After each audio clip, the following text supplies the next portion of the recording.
Positive atheism Telugu channel ప్రేక్షకులకు స్వాగతం. మనం గోరా నాస్తికుని జీవితం అనే పుస్తకంలో నుండి గోరా గారికి సంబంధించిన విషయాలను గురించి తెలుసుకుంటున్నాం కదా. ఈరోజు ఎపిసోడ్లో మరికొన్ని విషయాలను తెలుసుకుందాం. ఆగాఖాన్ భవనంలో బందీగా ఉన్నప్పుడు కస్తూర్బా గాంధీ చనిపోయింది. ఆమె జ్ఞాపకార్థం కస్తూరిబా జాతీయ స్మారక నిధి వసూలు చేయబడింది. ఆ మొత్తాన్ని దేశమంతటా గ్రామీణ స్త్రీల అభివృద్ధికై వినియోగించాలని గాంధీజీ నిశ్చయించారు. 1945లో రాష్ట్రాలలోనూ జిల్లాలలోనూ కూడా కస్తూర్బా స్మారక నిధి కమిటీలు ఏర్పడ్డాయి. తమ తమ ప్రాంతాలలో ఎలాంటి పనులకు ఈ ధనం వినియోగించాలి, ఏ గ్రామాలలో కస్తూర్బా స్మారక నిధి కార్యక్షేత్రాలు నెలకొల్పాలి మొదలైన విషయాల గురించి రాష్ట్ర జిల్లా శాఖల నుంచి సూచనలు కోరబడినవి. కృష్ణా జిల్లా శాఖ వారు ఒక కేంద్రం గోరా నిర్వహణలో ముదునూరులో ఏర్పరచాలని, అయితే గోరా నాస్తికులు కనుక గాంధీజీ ఆమోదిస్తే ముదునూరుకు కేంద్రం ఇవ్వవచ్చునని సూచించారు. నిర్ణయ బాధ్యత గాంధీజీపై పెట్టడంతో రాష్ట్ర కమిటీ, కేంద్ర కమిటీ ఆ కాగితాన్ని తిన్నగా గాంధీజీ వద్దకు పంపాయి. ఆ రోజుల్లో గోరా సేవాగ్రాంలోనే ఉన్నారు. గాంధీజీ గోరాని పిలిచి, ఇలా వచ్చింది, ముదునూరులో కేంద్రం నిర్వహిస్తావా అని అడిగారు. నిర్ణయం మీకు వదిలారు కదా అని గోరా అన్నారు. నా నిర్ణయం అయిపోయింది, కేంద్రం నీకు మంజూరు చేశాను.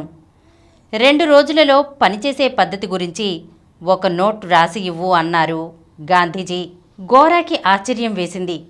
వెంటనే ఆచార్య కాకా కలేకర్, శ్రీ ఆర్యనాయకం, శ్రీ కృష్ణదాస్ జాజుగార్లను సంప్రదించి ఒక నోట్ తయారు చేసి గాంధీజీకి సమర్పించారు.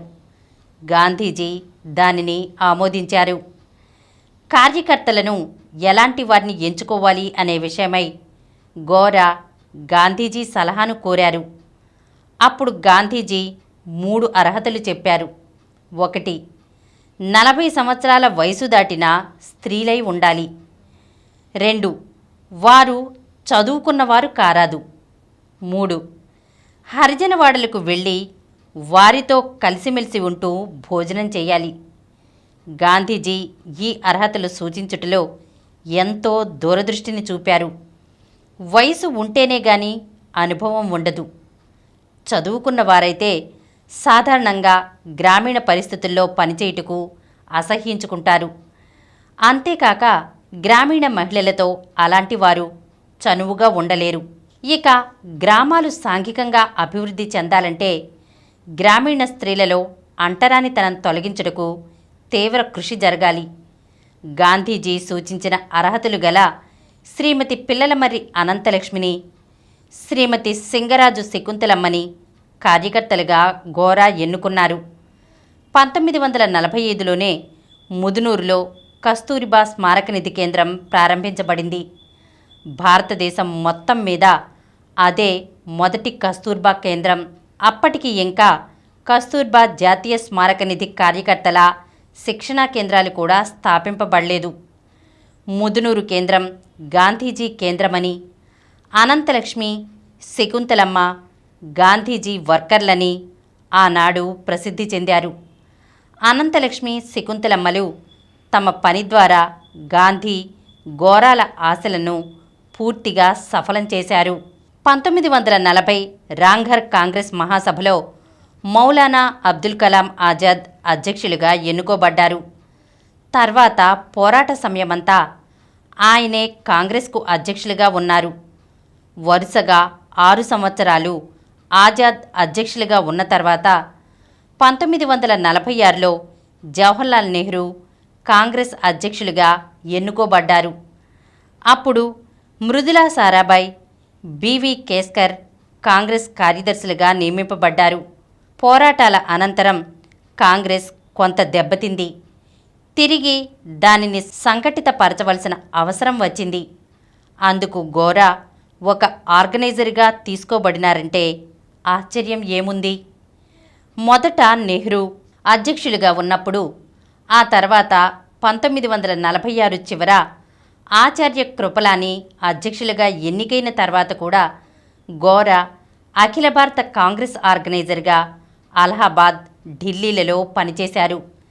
శ్రీ కృపలాని అధ్యక్షులుగా ఉన్నప్పుడు శ్రీ శంకరరావు దేవ్, ఆచార్య జుగుల్ కిషోర్ కార్యదర్శులుగా ఉండేవారు.